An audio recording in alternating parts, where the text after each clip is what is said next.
Algebra 1, Unit 4, Lesson 1, Function Notation. So we want to decide if a relation is a function, we want to actually use function notation, and then we want to graph a function after finding points. In fact, most of algebra is related to functions instead of just solving equations and expressions like we've seen. So we need to first know what a function is. So first of all, a set is just a collection of items or elements. For us, it's mostly going to be a set of numbers. A relation is a set of ordered pairs, x and y, and the relation shows how the different values of x are related to the different values of y. The domain are the set of all the different or possible x values of the relation, and the range are the set of all the different or possible y values of the relation. A relation pairs those elements of the domain with the elements in the range. It's a function if each domain value is paired with only one range value. Now, a range value can be paired with more than one domain value. We're going to look at what are called mapping diagrams. In a mapping diagram, it's a function if there's only one arrow that goes out of each domain value. It can also be a function if I have more than one pointing into a range, but I can only have one pointing out of each domain value. So in this first one, it says here we have this relation. So first of all, what are the domain values? So I'm going to put in a circle all the domain values are going to be 1, 2, 3, and 4. And then the range values are going to be -3, -1, 1, and 3.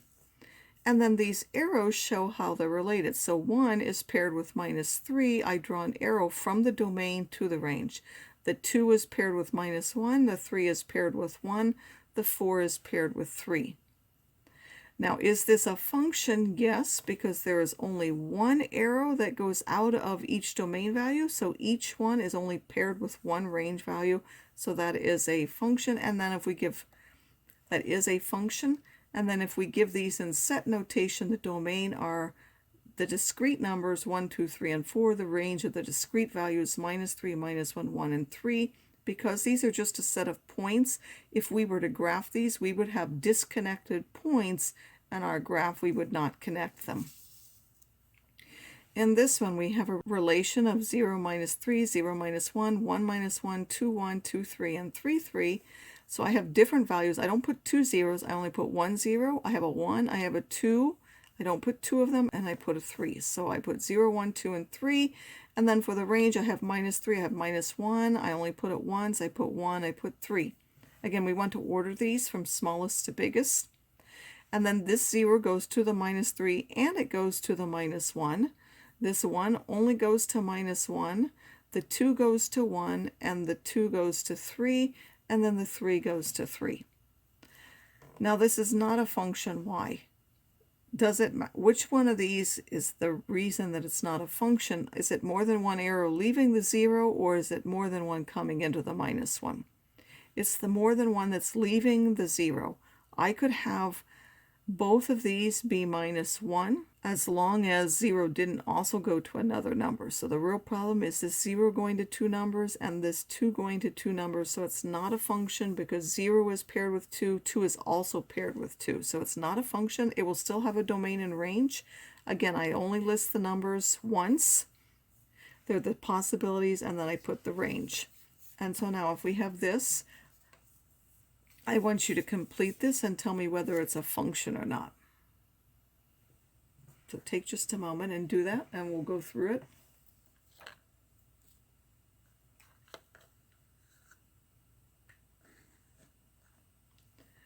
So we have -1, which is paired with -1.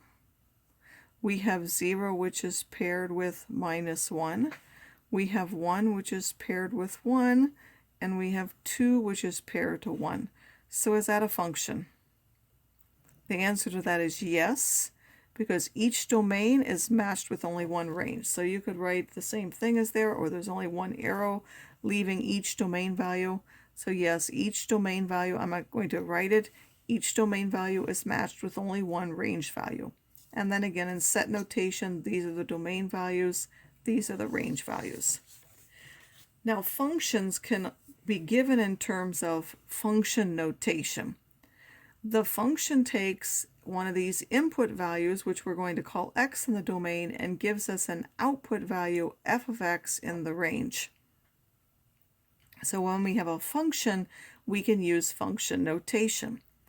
The notation f of x does not mean times. We use parentheses to mean times when we're dealing with those as numbers, but when this is a function, this is the function value or the y value at x. So f of x is another name for y, and it tells us the y value at that particular x value. So up here, for example, if I wanted to write, I could say f of minus 1 is what? So if I take the x value, which is minus 1, what's the y value? It's minus 1. If I take 2, what's f of 2? Well, the x value is 2. What's the y value that goes with 2? That's 1. So that's how we use function notation. It has the advantage of not just giving the y value, but also telling us which x is connected with which y. So as I said, sometimes we write f of x by another variable such as y. We can also, instead of calling it f of x, we can have any function like g of x, h of x, r of x. For the two relations that were functions up above, again, I already did part of the one. The other one we had, this is the relation, so we would have f of 1 is now that minus 3, f of 2 is the minus 1, f of 3 is the 1, and f of 4 is 3. Functions usually describe the relationship. The independent variable is the domain variable that goes on the inside of the function notation, and the dependent variable are the output values or the y values that go on the outside of the function notation. A function rule is when we actually have it defined by an expression. So instead of having to list all the ordered pairs, I can just give you the expression and then you can calculate them. So if I now tell you x is 3, you can find the value. If I told you x is 2, you would be able to calculate the value by simply putting it into that expression, and that would give you the ordered pairs. Now we have an example here. It says the cost of buying candy bars at 50 cents a piece can be represented by the function C of B equals what in dollars. So if we buy B candy bars, what would C of B be? If we're going to pay 50 cents for each one of them, then this would be 50 cents times each of those. That would be 0.5 B. If someone considers buying up to 5 candy bars, what would the table of values be, and graph the function, give the domain and the range? What is true about the graph? So the domain would only be the values 0, 1, 2, 3, 4, and 5, because you can't buy half of a candy bar. You could buy none, 1, 2, 3, 4, and 5. Those are independent variables. The cost of those candy bars would be 0.5 times 0 if we don't buy any, 0.5 times 1 if we bought one, 0.5 times 2 if we were to buy 2 of them, and so on. We can calculate their values, and now the relation would map this with this, so that gives me this ordered pair. This is 1, this is C of 1. They can be given as an ordered pair. This is 2, this is C of 2. That gives us an ordered pair. 3, C of 3, 4, C of 4, 5, C of 5, giving those ordered pairs. If I graph them, and I really should label this is the number of candy bars. So make sure that when you do graphs, if there are words that go with the question, it really says it. And then this is really the cost, which I've written there as C of B, but it's better to also give the words.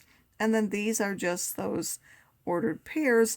Now I've noted that they are on a line, so it's a linear function if we were to connect them, but we really shouldn't connect them here because these are just discrete points. We can't actually buy half of a candy bar. So this line that I put is for illustrative purposes only. If you were to graph that, you would not connect them up by a line because this is just a distinct set of points. The only time you would connect it is everything in between were possible, and then you would connect them to show that.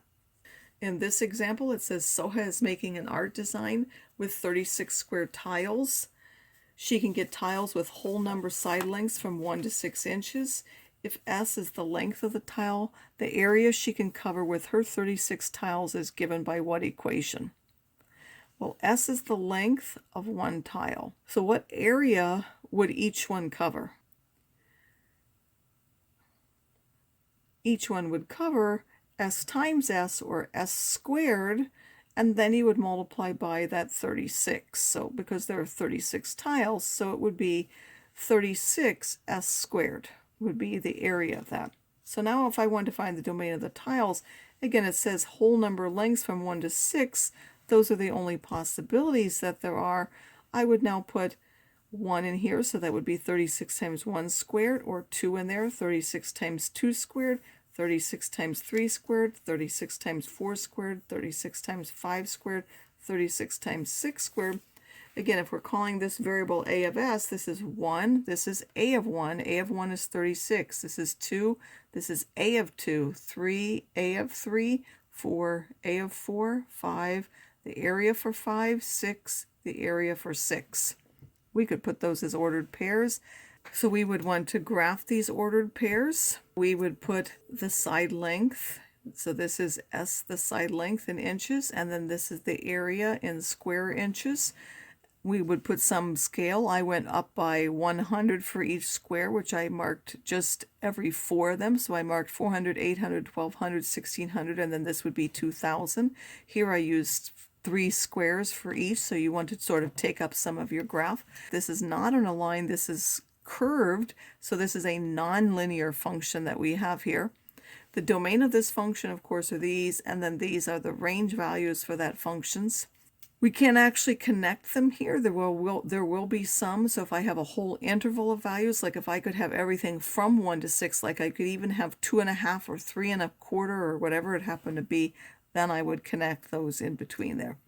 There are many different kinds of functions: quadratics, absolute value, exponential, rational, logarithmic, and more. Algebra 1 covers linear, quadratic, absolute value, and exponential functions.